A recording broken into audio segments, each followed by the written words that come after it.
One of the worst teams in world football has quietly and dramatically improved.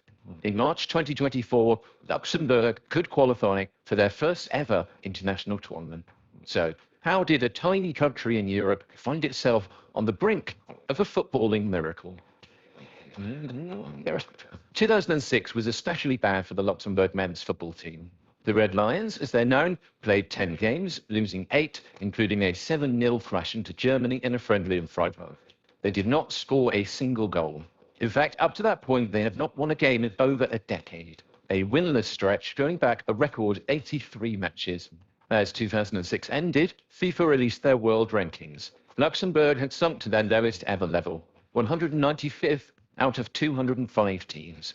Just one place above Montserrat, a Caribbean island that had been destroyed by a volcano 10 years before, and American Samoa, the team that held the world record for the worst ever international loss after being beaten 31-0 by Australia. Luxembourg were officially one of the worst teams in the history of international football. But fast forward 18 years, and Luxembourg is on the verge of qualifying for a European Championship. A stunning campaign for Euro 2024 saw them finish third in the group, above recent World Cup qualifiers Iceland and Bosnia, after a string of shock victories. Luxembourg now face a playoff against Georgia in Tbilisi on March the 21st. They are just 2 wins away from qualifying for their first ever major tournament. So, how did they turn it around?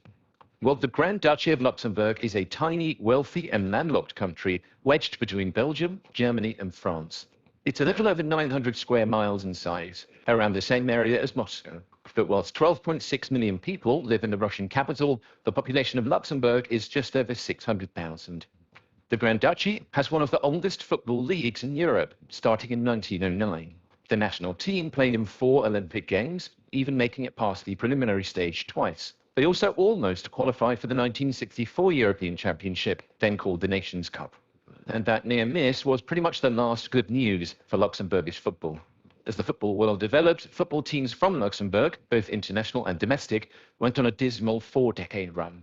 Some lowlights include the 1965 European Cup, where Stade de Lange lost 18-0 on aggregate to Benfica.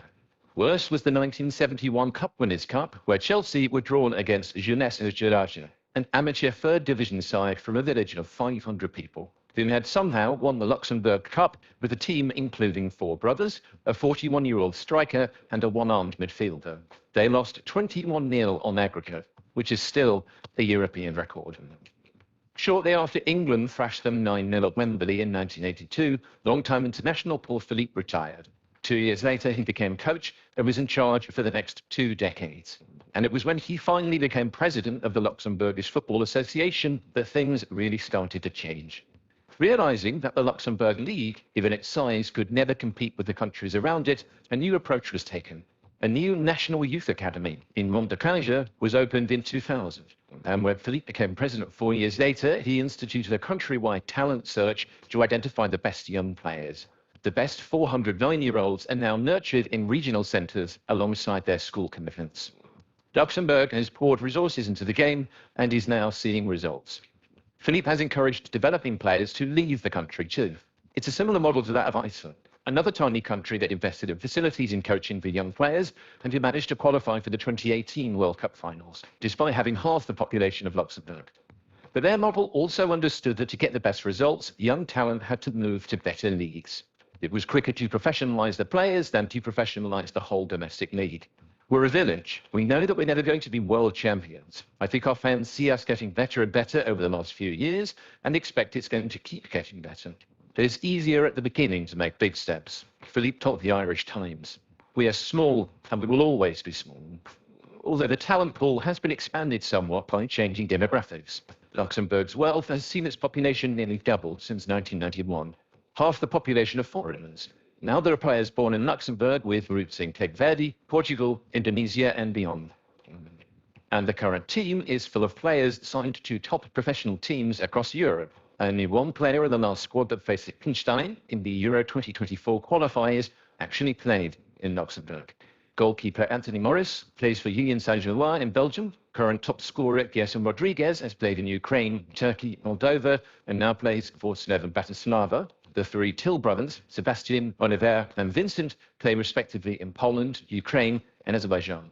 Leandro Barrero is a regular at Mainz. The rest play in the Netherlands, Germany, Italy, France, and Austria, to name a few. But that doesn't mean that the domestic league isn't thriving. F9 Mondidalange has dominated since they were formed in 1999, winning 16 titles. And they made history when they reached the UEFA Europa League group stage in 2019. They were the first Luxembourg team to do so. But of course, qualifying for a major international tournament is a very different challenge. And one of the biggest changes has been the advent of UEFA's Nations League in 2018. National teams are banded by ability and placed in groups A to D. Performance judges whether you move up a group to face better opponents or down to play teams more on your level. UEFA also brought in a playoff route to the European Championship finals for smaller teams or bigger teams who are having bad runs of games. In the delayed Euro 2020 finals, North Macedonia qualified via this route. And in March, Luxembourg could do the same. If they beat Georgia, they face either Kazakhstan or Greece. And if they qualify, it would rival Iceland's achievement, perhaps even surpass it. From one of the worst teams in the world to one of the best in Europe.